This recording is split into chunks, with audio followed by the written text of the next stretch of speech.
So now that we've got that sorted, we're not going to run into any errors later on in our program. Update count doesn't need to take anything for now, but we need to make user IP global for this function. The first function we're going to be working on is the update count, because this is probably the most simplest. All we need to do is run a function to grab the value, or a query rather, to grab the value from the database.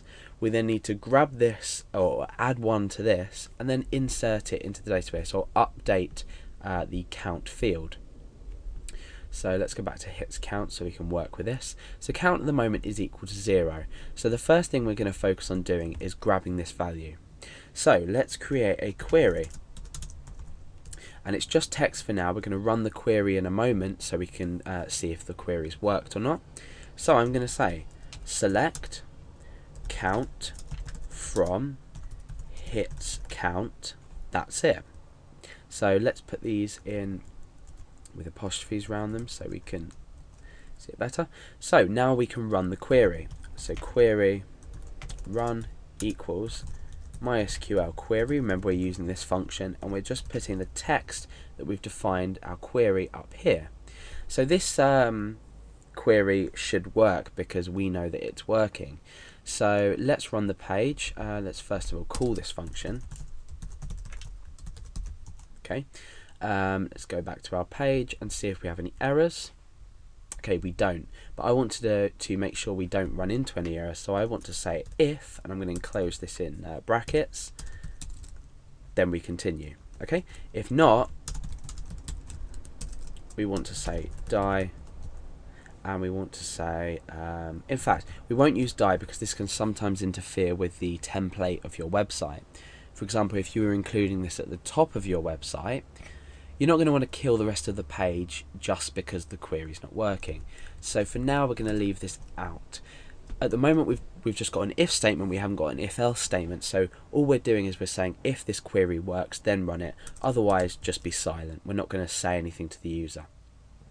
But we could test it for now, I suppose, and we could say die, and then we can put MySQL error in there. And this is a great method for debugging as well. If you're not sure about your queries and you want to add this in for now, let's say you were to add, say, an extra comma in there or something, and to refresh, you get the error back. But like I said before, if we get rid of this and then we put an and just before this, an @ sign, sorry, just before this, and we refresh, we don't get an error back. We're just silent about it.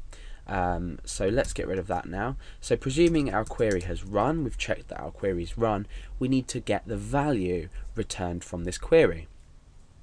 And we can do this using the MySQL result function.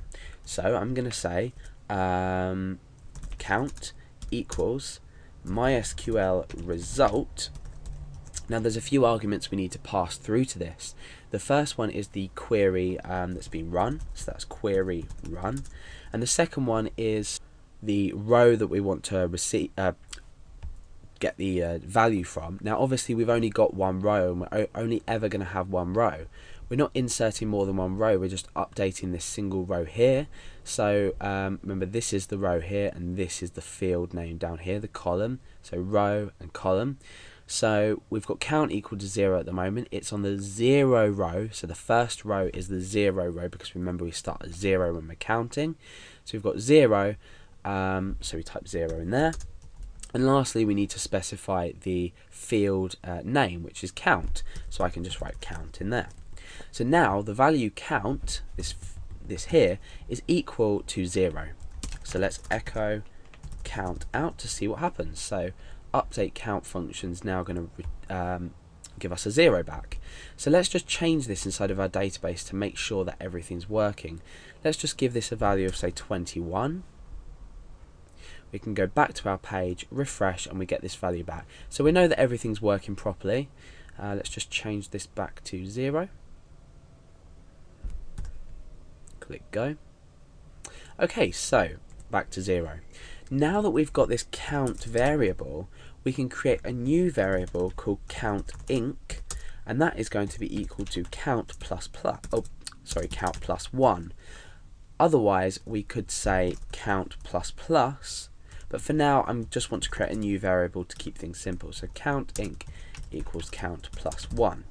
So now what we've got is we've got the original value, which is 0.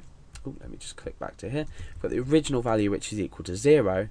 Then we've got the new value, which is equal to 1 now, because our original value is 0. So now what we need to do inside here is perform another query to update this value. So again, we say query. You can say query to or query update equals. So we're saying update count.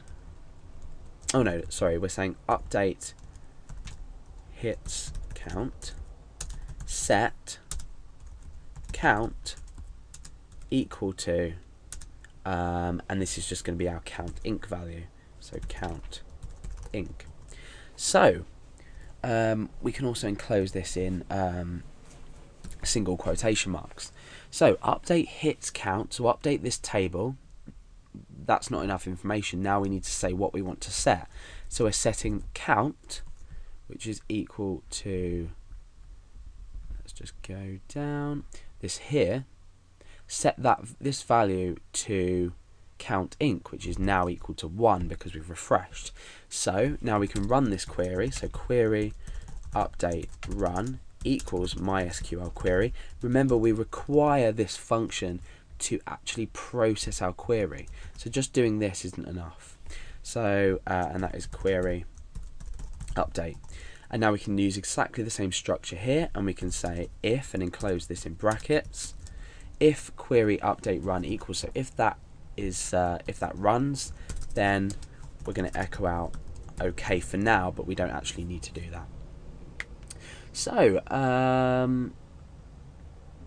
I mean, eventually we're not going to need this if statement. We just need the query update, and we can put an @ sign in front of it. But for our purposes now, we're going to check if this query has been successfully executed. So let's go back to our table and back here, so we know that we're definitely on 0. So our count is on 0 at the moment. Now, with everything I've explained, this should, when we refresh the page, call this function. We're calling the update count function down here, and it should update the value and increment it by 1. So let's refresh, and we've got an OK value back here. Let's go back to PHP My Admin and click browse, and you can now see that count is equal to 1.